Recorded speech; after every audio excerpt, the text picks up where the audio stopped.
को 80 सांसद देने वाले सबसे बड़े सूबे उत्तर प्रदेश से शुरू हुई बुलडोजर पॉलिटिक्स अब धीरे धीरे अन्य राज्यों में बढ़ रही है। अगर सरकारों की ये नीति जनता के लिए राहत कम आफत ज्यादा बन गई है।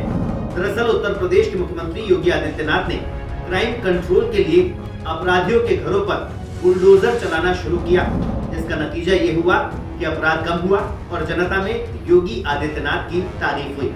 पड़ोसी राज्य का ये तरीका मध्य प्रदेश और राजस्थान को भी खूब भाया और वोट बैंक को रिझाने के मकसद से यहाँ भी सरकारें योगी के नक्शे कदम पर चल पड़ी। लेकिन कहते हैं ना कि नकल में अक्ल की जरूरत होती है। राजस्थान आते आते बुलडोजर की दिशा बदल गई और अब यही बुलडोजर सरकारों की नाकामी को छिपाने का अहम जरिया बन गया, जिसकी कीमत अपराधी की बजाय उस शख्स को चुकानी पड़ी जिसे उस अपराध का ये भी नहीं पता था। शिक्षक भर्ती परीक्षा में पेपर लीक के मास्टरमाइंड सुरेश ढाका के अधिगम कोचिंग सेंटर पर जेडीए ने बुलडोजर चला दिया। चंद मिनटों में ही 5 मंजिला इमारत मलबे के ढेर में बदल गई। मगर जेडीए की यह कार्रवाई उस वक्त सवालों के घेरे में आ गई जब ये पता चला कि अधिगम कोचिंग सेंटर का मालिक सुरेश ढाका नहीं बल्कि अनिल अग्रवाल है और उसका दोष सिर्फ इतना था कि उसने सुरेश ढाका को ये बिल्डिंग किराए पर दी थी।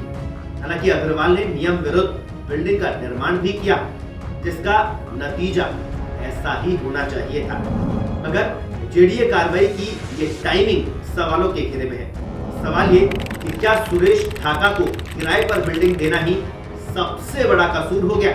सवाल ये भी कि अधिगम कोचिंग सेंटर की इमारत अवैध है, ये जेडीए को 10 साल बाद क्यों याद आया? और सवाल ये भी, क्या जयपुर विकास प्राधिकरण बुलडोजर उन हुक्मरानों के घर पर भी चलाएगा जिन्होंने 10 साल पहले इस निर्माण की स्वीकृति दी थी और जिनके कार्यकाल में ये अवैध बिल्डिंग फल फूल रही थी? और सबसे बड़ा सवाल ये कि क्या अधिगम कोचिंग सेंटर के आसपास बनी सैकड़ों अवैध इमारतों पर भी जेडीए ऐसे ही बुलडोजर चलाएगा? कुछ इस तरह के वीडियो देखने के लिए आप हमारी वेबसाइट पत्रिका.com पर बने रहिए।